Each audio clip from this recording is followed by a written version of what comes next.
Hi വൈകുന്നേരം ഇപ്പോൾ ഒന്ന് പുറത്തേക്ക് ഇറങ്ങിയതാട്ടോ. നമുക്ക് കുറച്ച് മുളകും കൂടിയും ഒക്കെ പഴുത്ത് നിൽക്കുന്നുണ്ട്. അപ്പോൾ നമുക്ക് അതും കൂടിയും പറിച്ചെടുക്കണം. മുളകിൻ്റെയൊക്കെ കാലാവധി ഏകദേശം തീരാറായി. അതൊക്കെ ഇനിയിപ്പോൾ നമുക്ക് പറിച്ച് കളഞ്ഞ് വേറെ നടേണ്ട ഒരു അവസ്ഥയിലേക്ക് ആയിട്ടുണ്ട്. നമുക്ക് നല്ല വിളവ് കിട്ടിയിട്ടോ മുളകിൽ നിന്ന്.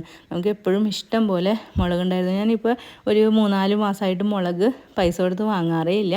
അതേപോലെ നല്ലോണം വിളവുണ്ടായിരുന്നു. കാന്താരി മുളകുണ്ട്, അതേപോലെ സാധാരണ സിറാമുളകുണ്ട്. പിന്നെ നമ്മുടെ നമ്മൾ കൊണ്ടാട്ടത്തിന് ഉപയോഗിക്കുന്ന ആ മുളകില്ലേ, ആ മുളക് കൊണ്ട് കേട്ടോ. അതിനൊക്കെ നല്ല എരിവുള്ള മുളകാണ്. മുളക് എനിക്ക് ഇതുവരെയും കാശ് കൊടുത്ത്, ഇപ്പോൾ കുറച്ച് നാളായിട്ട് കാശ് കൊടുത്ത് വാങ്ങാറില്ല കേട്ടോ. അപ്പോൾ ഇതൊക്കെ ഒരുവിധം പ്രായമായി തുടങ്ങി. അപ്പം നമുക്ക് ഇതൊക്കെ ഇനി ഒന്ന് റീപ്പോർട്ടൊക്കെ ചെയ്യണം, പുതിയ പ്ലാന്റൊക്കെ നടണം. അപ്പോൾ അതിന് മുമ്പ് അതിലുള്ള ബാക്കിയുള്ളതും കൂടി ഞാനങ്ങോട്ട് പറിച്ചെടുക്കാമെന്ന് വിചാരിച്ചു. ഒക്കെ ഒരുവിധം കണ്ട് ഇലകളൊക്കെ കാണുമ്പോൾ തന്നെ അറിയാം അതിൻ്റെ ഒരു കാലാവധി ഏകദേശം തീരാറായിരുന്നു. പിന്നെ ഇനി അത് വെട്ടിക്കൊടുത്താൽ എങ്ങനെ വളരും, എന്നാലും ആ പഴയ ഒരു ഈൽഡ് നമുക്ക് ഒരിക്കലും കിട്ടൂല. ഞാൻ സാധാരണ ഈ മുളക് കൂടുതൽ നട്ടത് നമ്മുടെ സാധാരണ വറ്റൽ മുളകില്ലേ, അത് പാകിയിട്ടാട്ടോ നമ്മൾ ഈ മുളക് തൈ എല്ലാം പിടിപ്പിച്ചെടുത്തത്. പക്ഷേ നല്ലോണം നമുക്ക് വിളവുണ്ടായിരുന്നു. ഞാൻ നല്ല ചകിരിച്ചോറും ചാണകപ്പൊടിയും എല്ലുപൊടി വേപ്പിൻ പിണ്ണാക്കൊക്കെ കൂടി മിക്സ് ചെയ്തിട്ട് ആണ് നമ്മൾ തൈകളൊക്കെ നട്ടത്.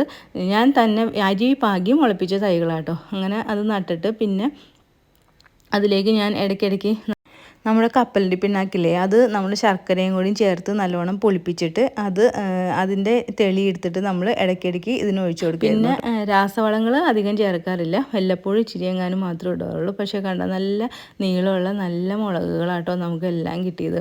നമ്മുടെ സാധാരണ വറ്റൽമുളക് ഞാൻ വാങ്ങിയത് തന്നെ വെറുതെ ബാക്കി ഉണ്ടാവുന്ന അരികളെല്ലാം കൂടി ഒരു പാത്രത്തിൽ ഇട്ട് വെച്ച് പാകി മുളപ്പിച്ചതാണ് ഇതെല്ലാം. നല്ലോണം വിളവുണ്ടായിട്ടുണ്ട്.